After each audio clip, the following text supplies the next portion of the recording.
everywhere here. On the right hand side, we see a convolution of log of some combinations of y functions with certain kernels. For instance, S here, K, Q1, K, Q1, XV, and so on. All these guys are kernels. I'm not going to write you an explicit form of these kernels, but all these kernels are nothing else as a logarithmic derivative of the S matrices, which describe scattering of various quasi-particles in the property. So they are complicated. I'm not going to describe them in detail. The only kernel I'm showing is this one. This is a standard kernel which also appears in relativistic models. And this is the only kernel which actually depends on the difference of two rapidities. So I can write it as a function of one very good. Also, you see somewhere my convolution is written as a star. That means that I'm integrating in the convolution from minus infinity to infinity. Somewhere there is a hat, meaning that I'm integrating from minus 2 to 2. And this is very natural because the functions y plus and y minus are having support on the interval minus 2 to 2. And somewhere I have check, star is check, meaning that I'm integrating outside the interval from minus 2 to 2. My integrals are supported outside the interval. Now, also, you see that I put some terms in the expressions on the right-hand side in red. And this will be very important to me because I will argue further on that there is an asymptotic regime in which main functions, yq functions, become exponentially small. And in this regime, they can be just dropped out. For instance, this term can be dropped out, this term can be dropped out, this one. And in this term, ones can be dropped because yq are exponentially small. And equations which arise from this system of thermodynamic beta-ansatz equations, upon I'm dropping all such exponentially small contributions, I will be calling further on asymptotic TBA equations. Finally, let me say that there is only one equation here which involves a length. Length is the same for me as an inverse temperature. And of course, inverse temperature appears naturally in the definition of a free energy. And that's why it also enters into thermodynamic beta-ansatz equations. You see that I'm writing here delta depending on L. So delta also pretty complicated function, depending also on y's, which I'm not going to show you.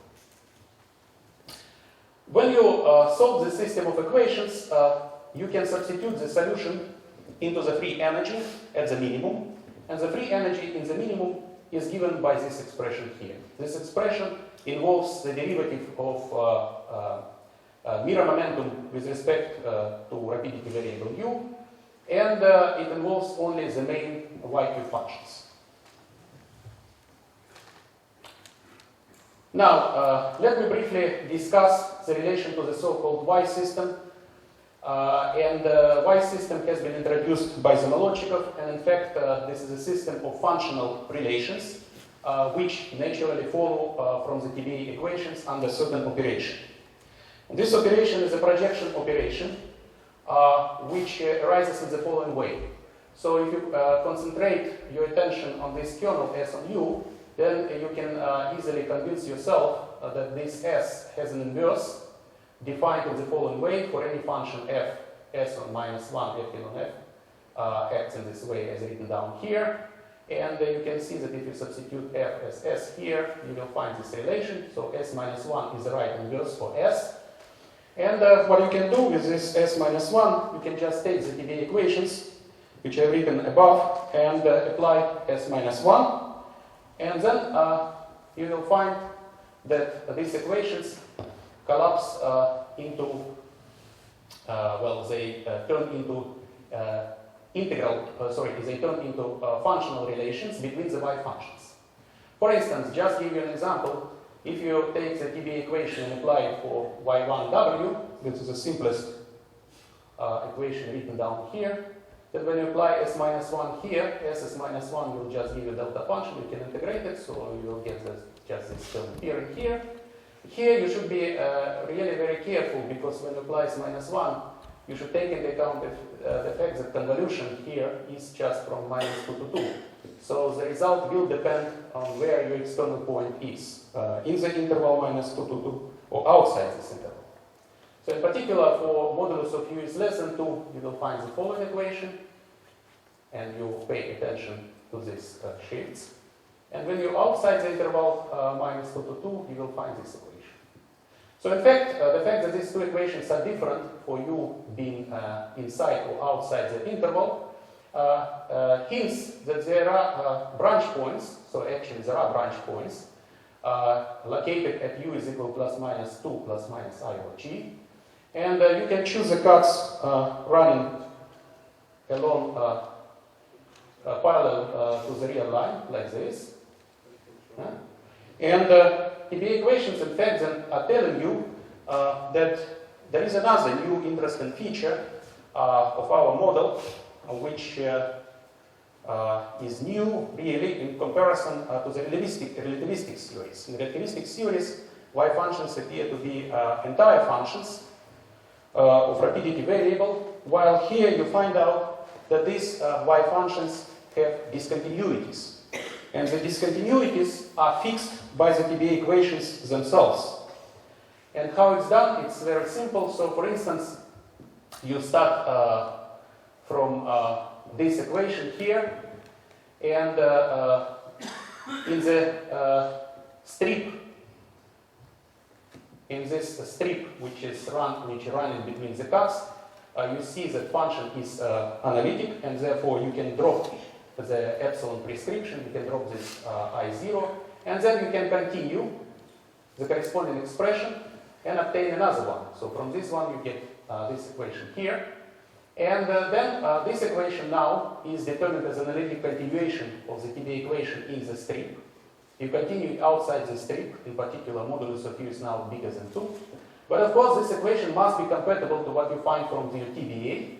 And therefore if you divide these equations, you will find out the condition for jump discontinuity of the corresponding y function. So in summary, you find out that the basic property of the corresponding y system derived from the TBA equations are the following. Y system is not analytic on the complex u plane, and it must be supplemented by jump discontinuities. Jump discontinuities are uniquely fixed by the TBA equations. You should also find out that different y functions have different cut structure, and in total there are infinitely many cuts, suggesting that actually your y functions live on a Riemann surface of infinite genus.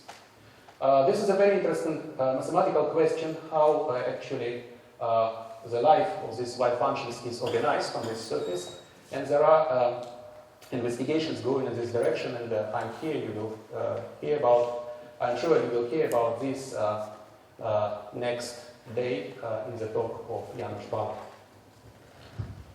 Okay, now this is a next subject in the construction of the TBA equations, which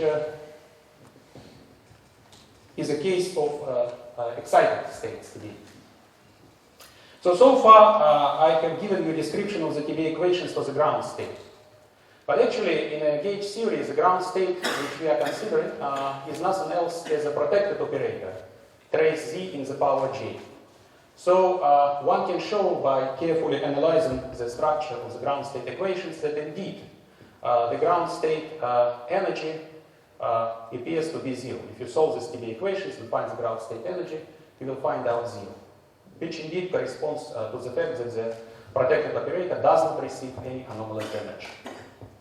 Of course, you might think that, well, you've done so much work just to discover something very trivial, but in fact it's not the case, because the ground state equations can be now used to build up excited state TBA equations, and therefore obtain equations which clearly describe the spectrum of AdS phi crosses phi superstate. And this is done with the help of the so-called contour deformation trick. Contour deformation trick and the asymptotic solution. So I already told you that TBA equations admit a certain asymptotic limit, where you can drop all main y2 functions and obtain asymptotic equations. Now the question is, can you obtain the solution of these asymptotic equations? In fact, it has been known for a while that if you consider the problem in the infinite volume, then you can then you have S matrix, but you don't have a quantization condition for the particle momentum. And if you consider now size of the system to be very, very large, then your momenta gets quantized by means of imposition of the Bethe-Young equations. And the Bethe-Young equations provide all 1 over L power corrections to the infinite volume limit. However, in addition to these power-like corrections coming from finite size, you also get so-called Lucia corrections, which are of exponential type. So they typically go exponent minus m over L, where m is the mass of the particle. So in particular, in 86, Lucia derived the corresponding formula for a correction corresponding to a standing one-particle state. And recently, the generalization of this formula has been found for n-particle states, which also move it. This has been done by Vainuk and Yannick. And the corresponding formula looks like this. So the right-hand side, first let me explain that the left-hand side of this formula represents the YQ function taken in the asymptotic limit. So it's this not denotes the fact that I'm dealing with the asymptotic YQ function. And on the right-hand side, you see the product of two transfer matrices. Left parameterized by this minus 1, characterized by this minus 1, and the right, which correspond to this one here. And the transfer matrix is given actually by the standard expression. It's a trace of the product of S matrices over the first leg, where the S matrix here is a S matrix which one leg being in the mirror theory and the one leg being in a string theory. So 1, 2, and so on, n are legs which live in the string theory, and U1 and so on, Un are rapidities of the string theory particles. While U is a rapidity which lives on the real line of the mirror theory. I will explain a little bit better in the next transparency what does it mean. There is a certain prefactor also, let me not concentrate on it. It's known prefactor which satisfies the discrete Laplace equation. And this prefactor precisely depends on the J in an exponential way, such that J tends to infinity. This Y function becomes actually exponentially suppressed. Now one can show that the Bethe-Young equations, which you formulate will evolve a little bit away from the infinite length limit, can be reformulated as a condition that the Y function, in particular Y1, analytically continued to string rapidity UK is equal to minus 1. So this is a unique expression which encodes the Bethe-Ansatz equation, or another way, quantization condition for a string rapidity UK.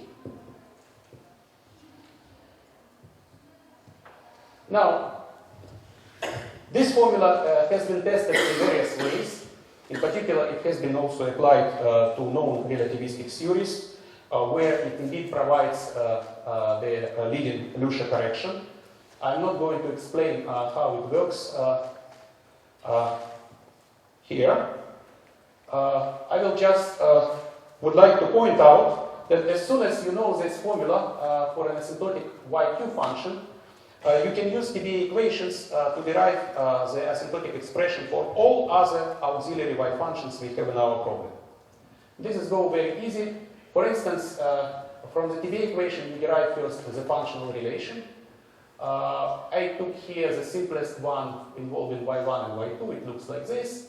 In the asymptotic limit, Y2 function is exponentially small, so we can drop it here. Then Y2 cancels. And now, in this expression, we substitute the asymptotic expression for Y1. Then the left-hand side of this formula takes this form. The right-hand side is still here. I changed here 1 for minus and 2 for plus. And this is Y minus function, which one of the auxiliary Y functions.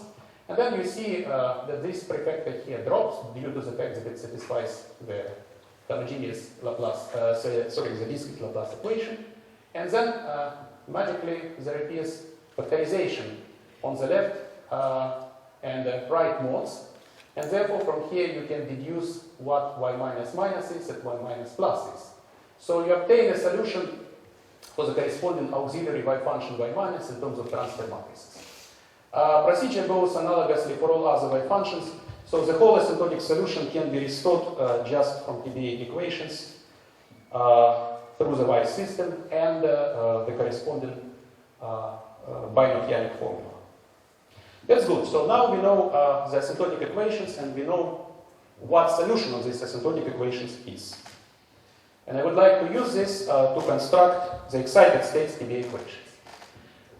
One interesting point which you find in analyzing these asymptotic equations is that you will see that they are satisfied by the biomechanic formula if and only if you pick up the length of the TBA parameter L, which appears in the TBA equations, to be equal to j plus 2, where j is a charge which enters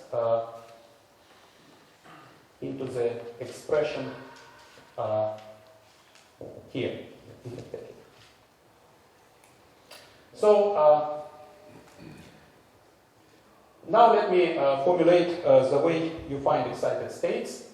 The basic idea is to use the so-called contour deformation trick. So here is a picture of a torus. Again, you see here the physical region of string theory and the physical region of the mirror model. Here.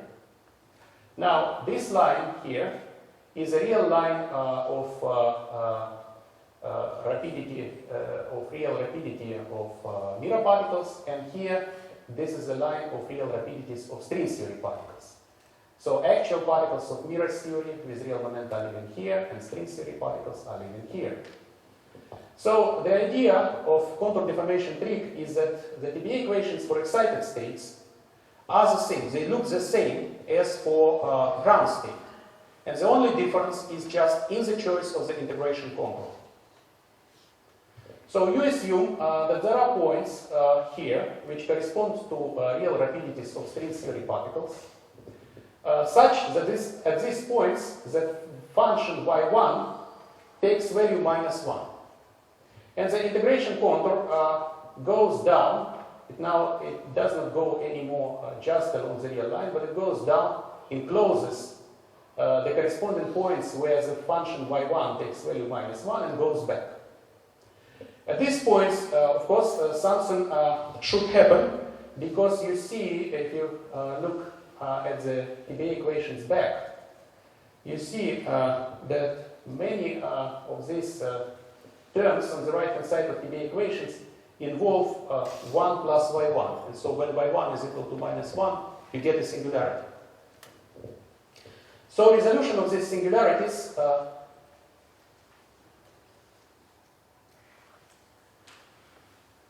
leads to the appearance. So what you can do, you can just take the integration contour back to the real line, and then you enclose these singularities, and you use Cauchy's theorem to evaluate the corresponding integrals.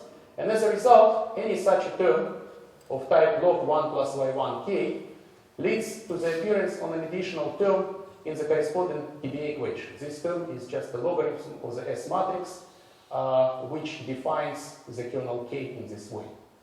So in other words, if you consider contour like this, then the TBA equations for a corresponding excited state. Excited means that I'm excited certain string theory, certain particles, string theory particles with certain rapidities living here. The TBA equations for excited state looks the same as for the ground state. But if you take the integration contour back, due to the fact that you enclose the singularities in the string region, this would lead to the appearance of the new driving terms, expressible in terms of corresponding S matrices. So now let me formulate the general problem. So let me formulate the general strategy, how to write down equation for any state in the model, and then probably I will conclude. So the general strategy is first to start from mirror beta-Young equations for a fixed set of integers. As I told you, these are excitation numbers which enter to the mirror beta-Young equations. Pick up a solution of this equation and compute all asymptotic y functions, find zeros and poles. In other words, find all analytic structure of the corresponding asymptotic y functions.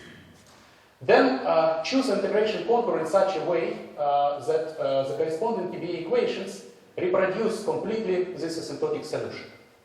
Asymptotic solution you know in terms of transfer matrices.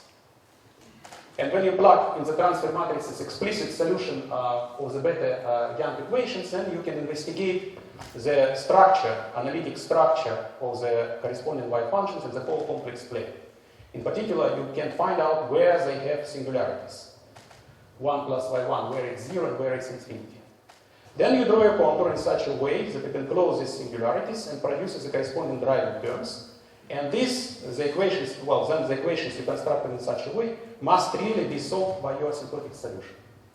Then you restore the missing terms of 1 plus y type, which you assume to be exponentially small. And then you analytically continue back to the positions where y1 is equal to minus 1. And in this way, you find an exact position now of the corresponding beta roots. So these are positions of the beta roots which are asymptotic only. And this corresponds to the position of the asymptotic beta ansatz. And when you analytically continue the exact TBA equations, you will obtain an exact quantization condition for a corresponding momentum Pt. When you've done this, when you have the corresponding TBA equations, you solve them, and the energy is computed by means of this formula. So it includes the finite size correction which you have seen before. This is the same as for the ground state. And also, when you return contour back, then the singularity 1 plus y1 would give you a contribution which is precisely the contribution which comes out, which looks like contribution from the beta-Young equations. So this is a general strategy to define the spectrum. For any state, you have your own set of TBA equations. That is a statement. Because any state defines a unique analytic structure on the complex plane, for which you write down the corresponding integral equations. Now, let me briefly mention that, of course, what you would like to do, you would like not only to describe mathematics, but you also to find some predictions and some consequences of these equations. So, what you would like, of course, to compute, you would like to really find the energies of strings and correspondingly dimension of operators. The results to compare are available. For instance, the direct field theoretic computation of for-loop contribution of anomalous dimension for the simplest operator of Kanish, which is called Kanish operator, and it's just trace phi I squared, where phi I are 6 scalars of n equals 4 theory. For-loop direct calculation has been done. It's given by this formula. So this part signifies that it coincides with it signifies an asymptotic part, which coincides with the prediction coming out from the asymptotic beta ansatz. And this is something which comes on the top of it at for loops for the first time. It contains zeta functions. So this is a very explicit computation and done in field theory. And the second computation is a computation of the 5-loop anomalous dimension of the Kanish operator, and actually of all these two operators, done by these authors. It has been done not by direct field theoretic computation, but by using so-called perturbative Lusher approach. I already mentioned that Lusher approach provides an approximation to TBA, perturbative approximation to TBA, and you can formulate it in an independent way from TBA, and use also to compute the 5-loop, for instance, the 5-loop anomalous dimension of the Kanish operator. Here, unfortunately, we are still lacking the explicit perturbative computation in equals 4, but presumably this would be very, very complicated to do it. Maybe it will never be done. I don't know. Nevertheless, both these formulas exhibit an excellent agreement with TBA, agreement which you find at for loops immediately follows from this formula. You just need to plug in here asymptotic expression for the y functions. At 5 loop, you have to work out because in this case, the asymptotic y functions are corrected beyond the asymptotic limit, and you have to compute the correction to the corresponding beta equations, which distinguish between asymptotic beta equation and exact beta equation. But nevertheless, what you find at the end, numerically and analytically, is that the expression provided by TBA completely coincides with what you get from Lucia. This is all very good. So let me skip the discussion of superconformal symmetry, of how superconformal symmetry is implemented in this TBA setting. This is the most specific point, which I may skip without problem. So let me now jump to my conclusion. So what I have done today, I explained the TBA construction, the construction of the TBA equations for the mirror model. I start from the ground state TBA equations, which follow from the string hypothesis for the mirror model. Then, through the Y system and the biomechanic formula, you can obtain the asymptotic solution of these TBA equations. And this asymptotic solution, in conjunction with the contour deformation trick, allows you to build up TBA equations for excited strings. Of course, there are many questions to answer still. For instance, what happens at strong coupling? In particular, how the spectrum of strings in flat space emerge. That's an important question to answer. We don't know yet how to explain what happens at strong coupling, because equations are terribly complicated at strong coupling, and they so far do not admit any analytic treatment. Only numerical treatment is possible. Then, of course, there is a question of how universal is the contour deformation trick. It's a trick. It's called a trick. Can you prove this trick? Do all solutions have a smooth limit G to 0? And can you continue with higher loops, 6, 7, 8, and eventually maybe you can give some handle on what is anomalous dimension of Caniche analytically. And also I should mention that there is an activity going on about trying to recast the infinite set of the TBA equations into a system of nonlinear integral equations of a finite type. It also would be very interesting to get. Maybe these equations would provide a better analytic control on the strong coupling expansion. Thank you.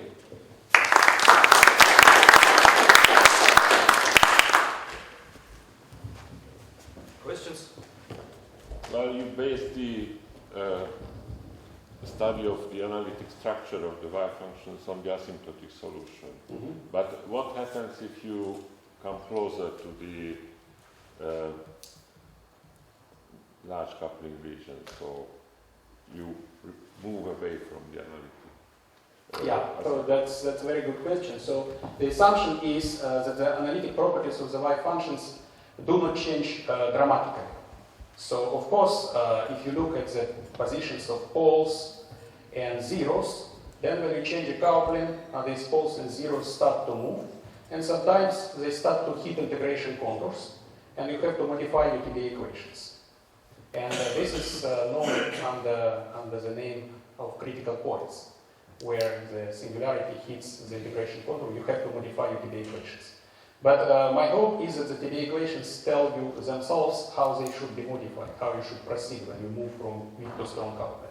Of course, this is one of the biggest problems, to jump to the strong coupling, because if there are really critical points in this theory, you should know how you really go to strong coupling.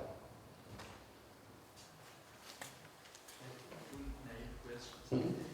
One is, do you expect that this whole system, this model, have some string fit type model distribution also? Instead of starting with the C model, we just do quantum mechanics of pieces. Actually, there are attempts in this direction. You might heard about it, but I don't know how far people were able to reach. Of course, what you're asking is the following probably. If this model has a lattice underground formulation, that would be marvelous to discover, because that probably would immediately provide an answer to many questions, like you don't need to worry about anymore about contour deformation peak, or string hypothesis, which is still a hypothesis, and so on. To have an underlying lattice formulation, like for instance quasi-integrable models, like cosine-Gordon model, would be marvelous. But unfortunately, so far nobody knows how to do it. Sigma model by itself is very complicated. If you go to the light congauge, you discover that the Hamiltonian of the number go to type. It's quite nonlinear. It's not clear how you put it on a lattice. Why do you expect that in G going to 0, we should even have some sigma model description? Because the gravity picture would break down. We're talking about AdS. String theory description. You see, for me, it's when you formulate it in terms of, you start from the string theory indeed, but then you reformulate everything in the light congauge. So there is no any more conformal invariance, just massive integrable model in 2 dimensions. And it admits a perfect smooth limit G to 0 to the big carbon. In particular, Y functions, which I did not explain maybe this properly, Y functions which appear in the description of the corresponding equations, they are, in particular Y2 functions, they are exponentially, they are small in 2 limits. Either size J goes to infinity or coupling constant tends to 0. And that's the reason why you can make perturbation theory of these equations around G going to 0.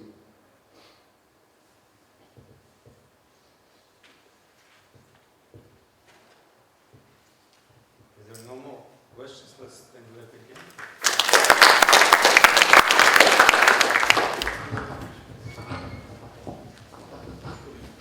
Just about the program, we have forgotten to indicate that Emil actually plans to give 1 hour talk, but since we have excursion, we have to start at 1 quarter past 1, so he will reduce to 45. So let's start the next section exactly at 11. So will be 2 talks, half an hour, and then Emil 45. Then excursion starts from here at quarter past 1. There will be a pass. Another announcement is that so when we are back, then there will be a conference dinner, some kind of conference dinner here at 7 or half past 7. It depends when we are back.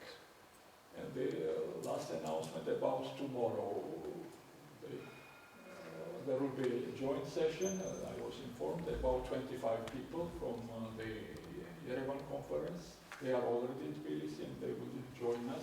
And maybe they will stay on the second half of the day as well. Pleasure to be here. I'll get sentimental if I start telling more about it, so I will not. It's nice. And thanks to the organizers and everyone here. Congratulations to the Georgian rugby team. The first victory, bravo. Special thanks to the members of the white and especially red team yesterday. I know it took you an extra effort to be here. I would not have done that for you. All right, I'm done with this. So, B-field and stringy corrections in AdS. The original title was something a little different, but sort of the reason I changed it, sort of AdS refers mostly to AdS5, though you will have to be patient before you see one. And B-field is the anti-symmetric two-form field, which together with the metric and dilaton constitutes the basic sort of ingredients of any string theory. You had a few AdS SPhT talks yesterday, and you never saw B-field. Gleb didn't even bother to write it in his sigma model, all for a good reason. It's just dead zero. So I'll try to explain that maybe you can still use it somehow. Not very directly. All right. But before I'll start with sort of brief review, very brief, very unfair review of what would be called R to the 4 corrections in string theory. So these are our higher order alpha prime higher derivative corrections in string theory, and of course, I mean, we all know that the low energy effective action of supergravity is just given by classical strings. It just comes from the Copono invariance on the wall sheet. Often it's not enough for practical purposes, as it will be the case for us, and it's also sort of one way of proving string theory. Okay, I would basically, by the way, another apology, there are no credits whatsoever on the transparencies. I'll be happy to provide references. Some of the work here is done in collaboration with my old friend, collaborator Jim Liu from University of Michigan, and some bits of pieces with mathematician Alex Saclay from Bonn, and the rest is some sort of review. And, all right. So, the most celebrated kind of R2, well, part of the four corrections would be the Green-Schwarz anomaly cancelling term in heterotic string. I will not talk about at all heterotic strings here. I'll talk about sort of the relatives. Type 2. Very little about M theory, but okay. So here is a coupling. It is a top form. So let's look at the green part. So so you have a two form, and this thing is just a Petrarchian polynomials, P1 squared and P2.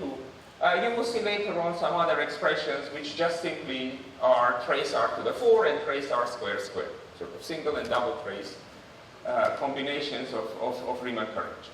Okay, this thing, and I'll show you how to compute it, but you know, one nice way of seeing it, that this guy is related to 5-brane anomalies. Sort of, if you have a term like this, of course this guy is closed. This is a characteristic polynomial and hence locally exact. And so if you have a gauge transformation of the B field, which is just shifting it by a closed 2 form, okay, the whole thing will integrate to 0.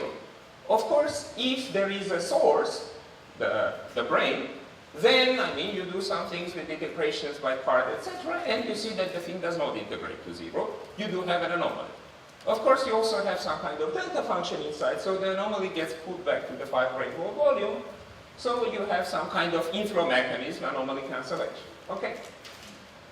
Alright, so it is some kind of CT-odd because these are parity-odd amplitudes. So separately, neither of the two pieces you would just write on its own. Each one of them is odd under parity, but combining them together is just fine. Alright, this doesn't come by itself. It's a nicer term, and this will be the main sort of actor in my story, simply because it looks sort of more topological. It's a top form, it's easier to work with. There is a bunch of sort of CP even stuff. And there is, but kinematically they normally come sort of in two types. Sort of epsilon, okay, it's clear. So when I'm writing R to the 4, this is Riemann. So each Riemann has 4 indices, pairwise, and so if you take 2 epsilons, you contract 8 indices of the first epsilon on first pairs of indices on 4 R's, and then the same with the second. And T8 is an SO8 invariant tensor, so essentially, I mean, to write it out would have taken a whole transparency. It has one basic property that it has 4 pairs of indices. Inside each pair, a permutation makes it antisymmetric. Pairwise permutation makes it symmetric. Okay? It's a special object. It's very special. In particular, one special thing about it is that if I take a combination of T8 and epsilon, so do another form of contraction, I get exactly the piece which I have written here. Okay? Alright, so these things exist at 3 level. Of course, there is no such a parity violating term in 3 level, and they exist in 1 loop. So the signs here in red refer to type 2A and type 2B, and sort of it's a bit of a zoo, but mnemonically it's very easy to understand. I mean, it took people a while before they sort of figured out how to establish these signs, simply because epsilon-epsilon terms, you would hope to calculate a 4-point function for graviton scattering and just read off the whole thing by introducing nonlinear pieces.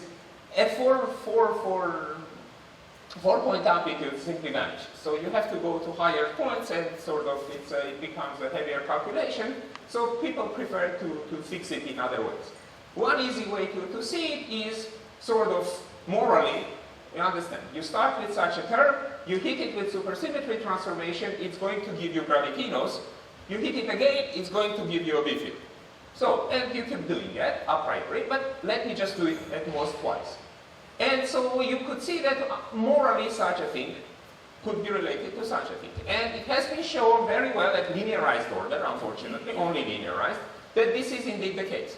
Sort of not only by doing two supersymmetry transformations, you just get an expression which is one order in B, but it has just very particular form. In particular, you know, there are no null H's hidden somewhere in messy way. It really comes just as a factorized sort of B wedge expression. So, in other words, the theories in which we compute this CP odd term and its non-vanishing, those prefer one sign because by supersymmetry you want to relate on it. The theories who don't have such a term, you rather have the supersymmetry sort of variations of K8 and epsilon cancel among each other. Okay? So from now on, I'll be just concentrating on type 2 theories, and as I said, mostly here. In type 2b, you also have the instantons, so on top of, and the whole thing is captured by a single Eisenstein series. Well, okay, it's not very enlightening writing it in this form, but anyway, it has a form which is completely in accordance with supersymmetry, is that it has a tree level, a one loop, and then instantron contributions. Okay, no higher loops at R to the 4 level. Alright, so as I mentioned, sort of these two things are some kind of SUSY completions of each other. Unfortunately, no direct calculation of that. We don't have any Boole superspace. The one other way, but sort of non-linear verification of this, is let's put all this on a Calabi-Yau manifold, and then we have n equal 2, and there we have everything we want. And actually, I mean, I will not bother you with sort of Calabi-Yau internal spaces and integrals and stuff like that, but it's all computable. So this first thing is a contribution from the CP even part. This is a contribution odd part. This is from the CP even part, and T and U are real and imaginary part of the complex scalar which sits in the vector multiplets. And the entire thing just simply comes from the F-term expansion of something which consists of square of while n equal to while chiral while superfield, and a function, but linear in this case, of chiral vector superfield. So, of course, again, F1 stands here for George, I think I will need your help.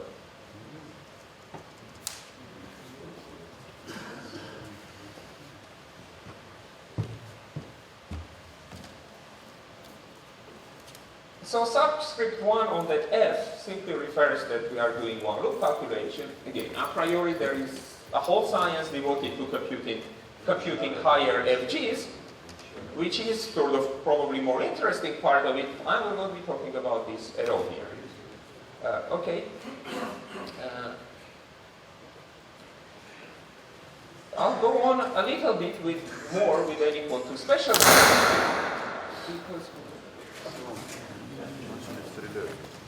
because what I would like to do now, I mean, in a sense, I gave away part of my answer, right? Okay, I just told you, look, you take something which is just purely polynomial in R, and just do two supersymmetry transformations, you will see at least one B-field. Well, great. What if I do, you know, 3 or 4 or 5 SUSY variations? Will I be getting higher and higher powers of B-field? The answer is, morally speaking, yes. The only calculations I know that people have tried are 5-point functions with 2 H's and 3 gravitons.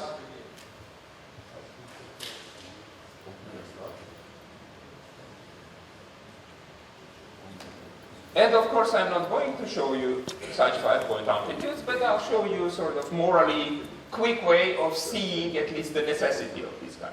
Okay?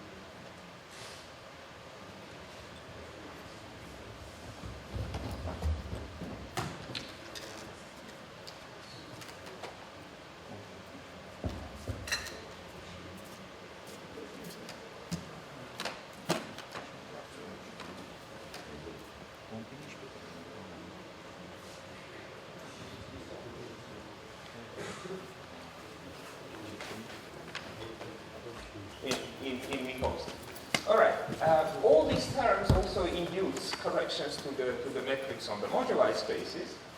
Once more, I'll just talk about the perturbative parts of it, which have to do with the modification of the class ones in 4 dimensions. So the vector moduli space in type 2a gets a classical correction, and the hypermoduli space gets a one-loop correction, and I put this sort of not very nice word universal. It's just simply because it holds only classical level. We have to be careful that we are working with generic, let's say, hypers, and not one particular hypermultiplet, which consists of the 4-dimensional kiloton, V2, and the complex scalar field, which originates from the free form in 10 dimensions. So we do have 2 different loop parameters, loop counting parameters, one for vectors, one for hypers. They mix in terms of 10-dimensional fields, but again, at 2D derivative order, the moduli spaces are factorized. So we have a product space. Now, if we turn to this particular classical hypermultiplet, so-called universal hypermultiplet, this space classically is unique. I mean, it's the only space which has all the given properties. So it says U2, 1 mod U2 coset. It has 3 isometries, and okay, it takes some doing, but one can show that again, the net result of all this story is that it also receives a one-loop correction.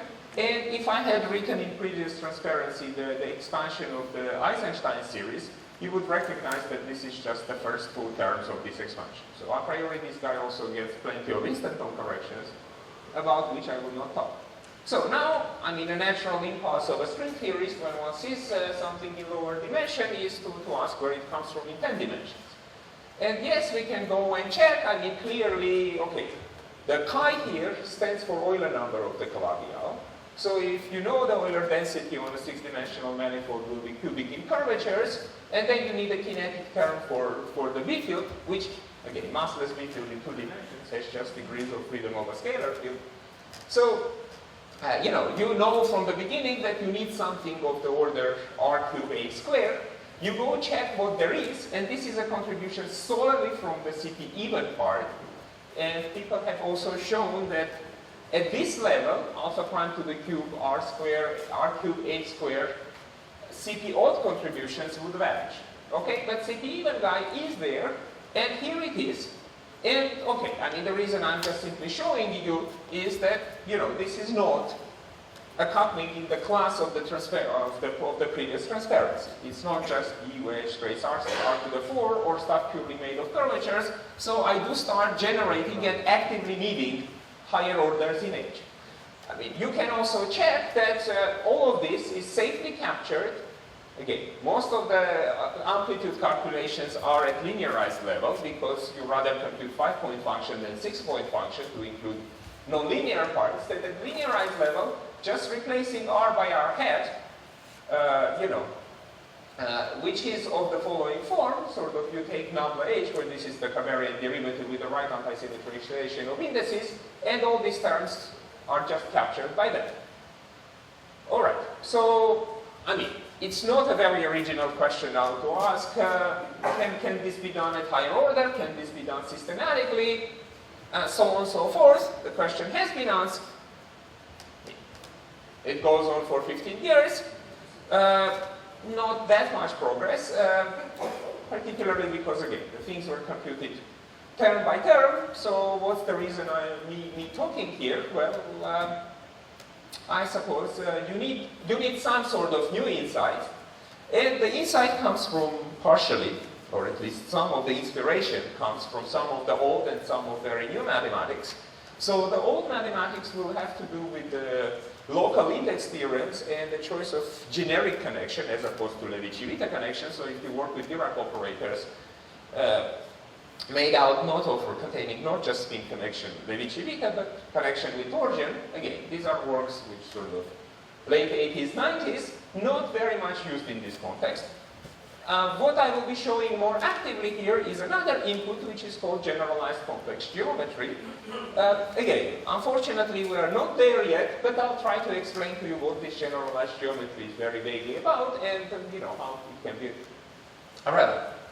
Alright, and I mean there is a very similar but yet importantly different story of the similar type, sort of, which has to do with the de-Bruijn couplings to Ramon-Ramon fields, because they also sort of contain polynomials in curvature, so there is a question about, duality symmetries of this, supersymmetry, and so on and so forth. Okay, but I will not talk about differences. All right, so let me just switch the gears and talk a little bit about generalized complex geometry. All right, so I'll start with the word complex here. Okay, the word complex is that if you have something even dimensional, you normally can introduce a matrix there with squares to -1. So that would be hardly ever abstracted, would be called almost complex structure. So if I take two even dimensional manifolds and just look at the product of tangent and sum of tangent and cotangent bundles, well, obviously this would be also an even manifold.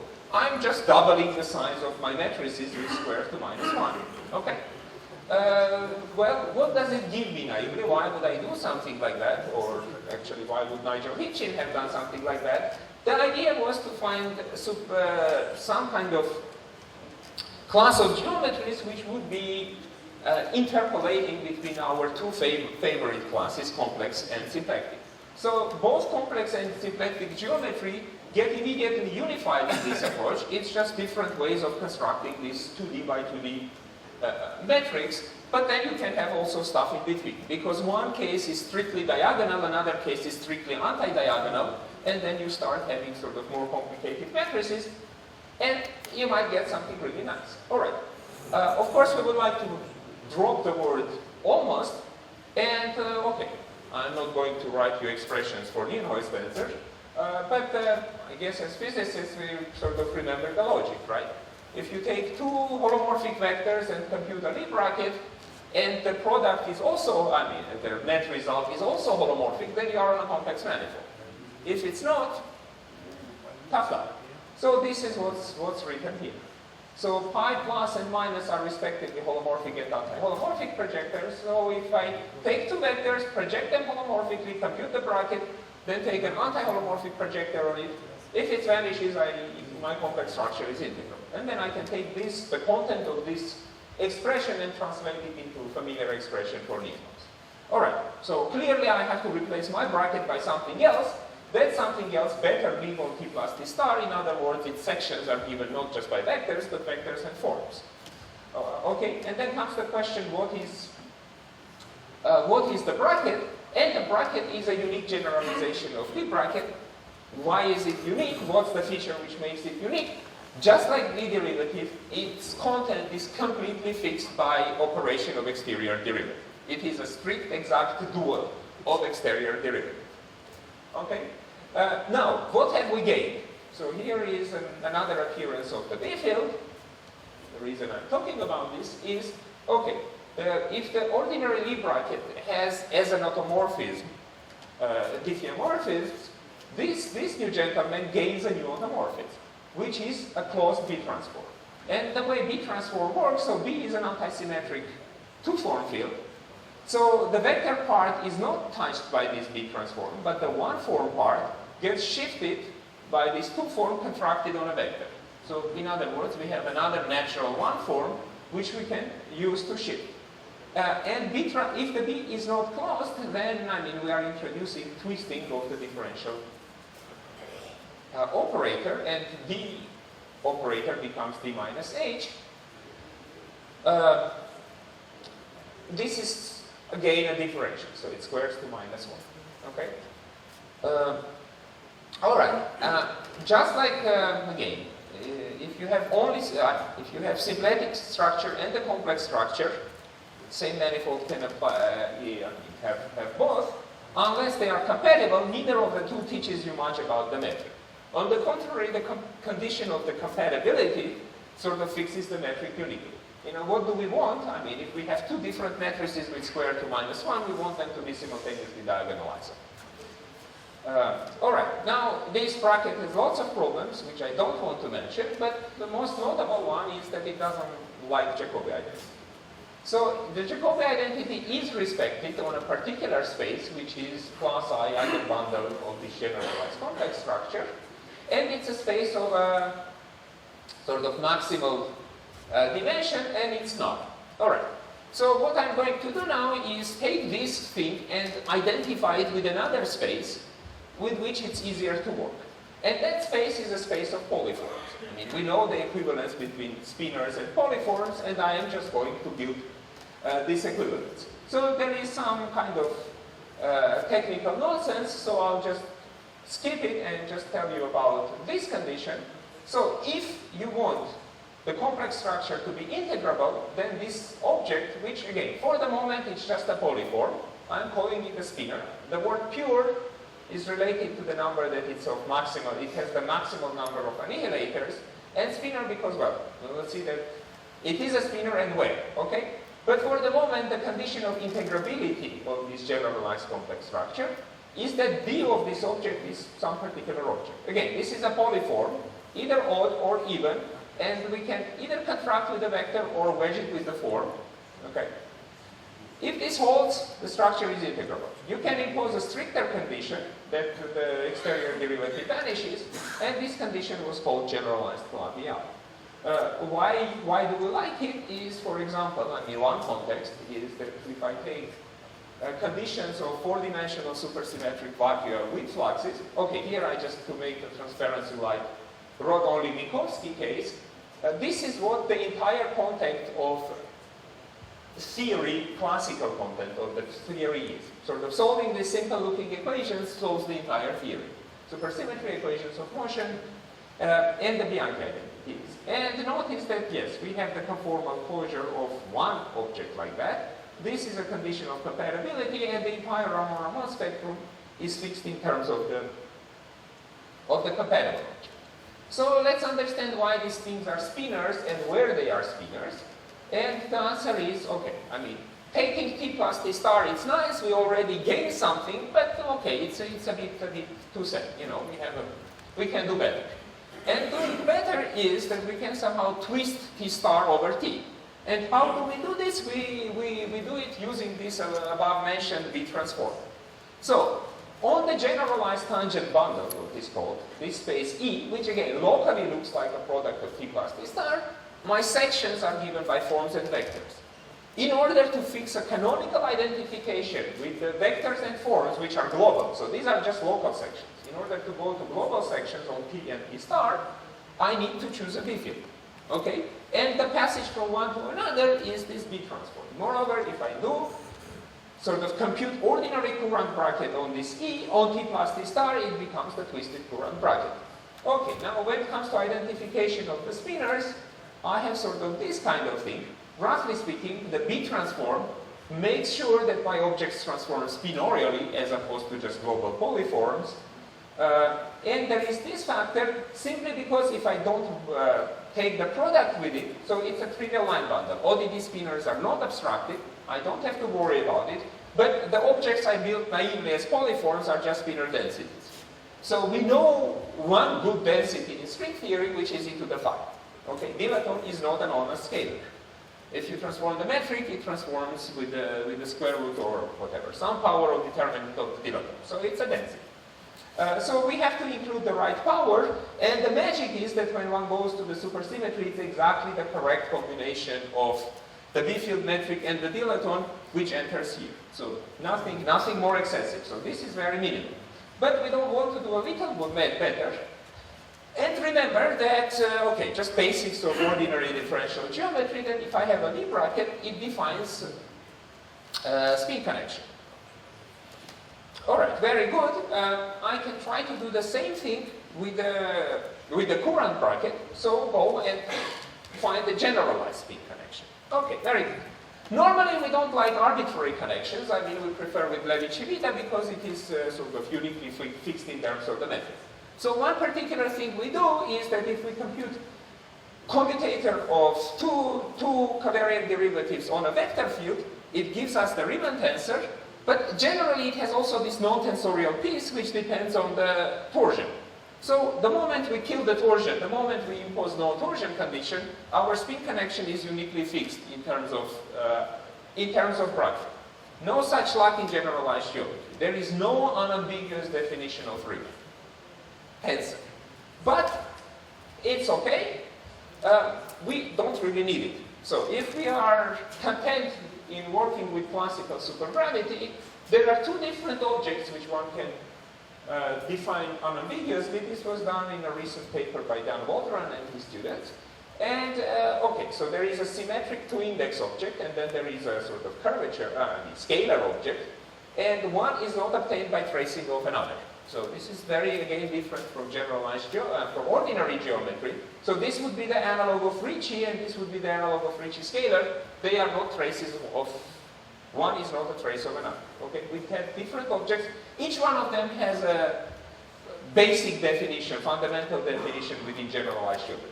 And this is absolutely enough in order to capture the whole content of classical supergravity. So, are we happy? No, we are not. We want to do somehow things at the level of string theory. Hard. I cannot report much of very direct progress on this. But sort of the questions are obvious. The expressions that I was showing you before, and this is sort of the first basic one can see. Sort of inclusion or first stringy effects in low energy action already seem to require the entire Riemann.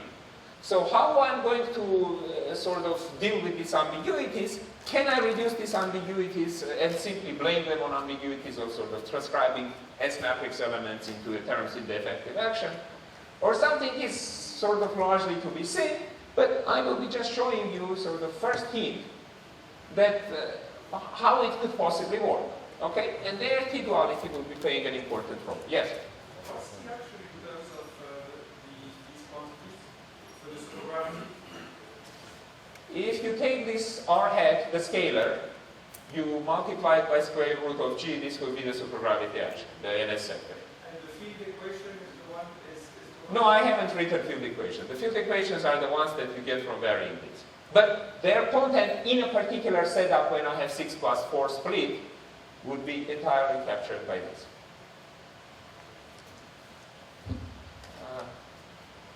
All right, so let's get to the AdS finally and see why do these two things sort of ever possibly connected. All right, so let me again look at very basic multiplet of n equal to supergravity on AdS space. It's written in black.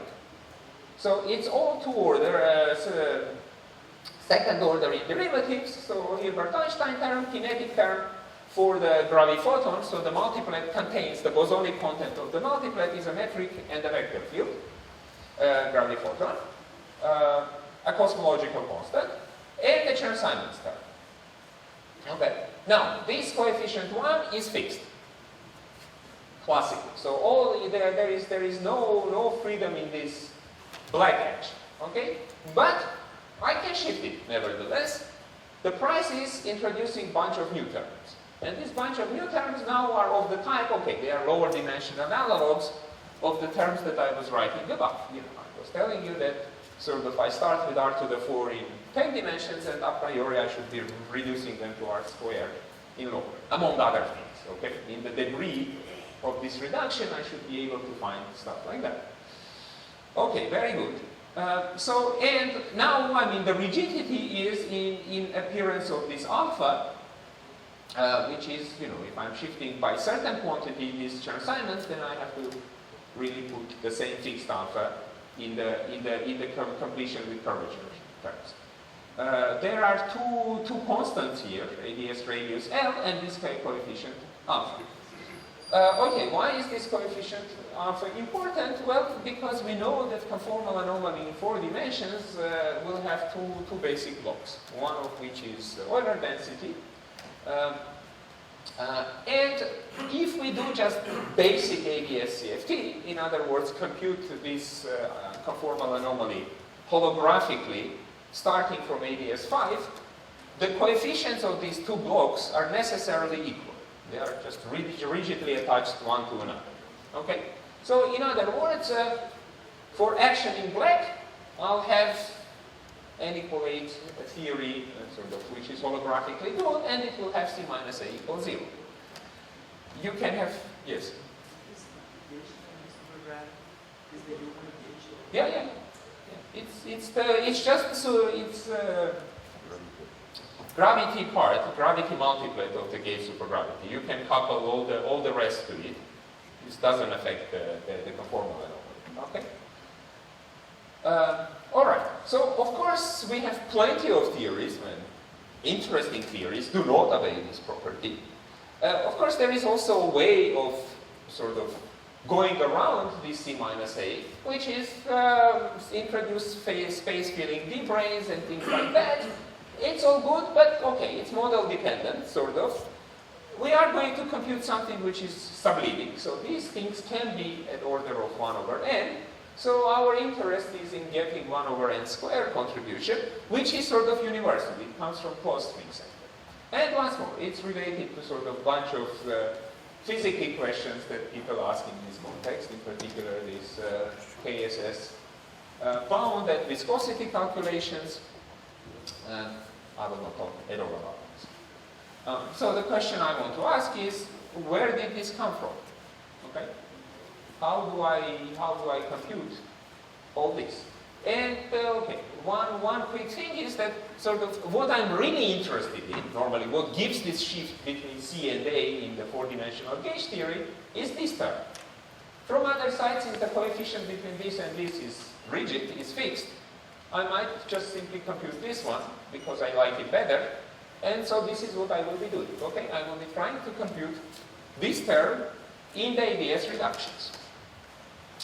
There is an obvious problem that, once more, if I try to do the usual thing and say, let me go and write 10-dimensional couplings whose reduction will yield me such a thing, there are no candidates. There is nothing at one loop which is CPO, which is of the form, the correct form. So, let's not over-dramatize. The answer should be that, okay, something must happen in the, let's say, the easiest case would be a sphere. They can reduce the action on the sphere, so the action is not there in 10 dimensions, but something happens on the sphere, which, let's say, depends on the sphere volume or some radii, so that when I go to the compactification limit, it gets suppressed, but otherwise it's there. So that's the basic logic. But if the calculation was just S5 calculation, as far as I'm concerned, it would have been totally hopeless. We really don't know how to do it. We can either do flat space or Calabi-Yau's some amplitudes, but I don't know how to do S5. Okay? What we notice here that all these internal spaces, all the AdS are sort of necessarily of the type some AdS space times Sasaki-Einstein. Where does this come from? From a very sort of basic physics that it's a near horizon geometry of some D-brane system. So, okay, the simplest thing for AdS5, I take D3 branes and put them transverse to some 6-dimensional space.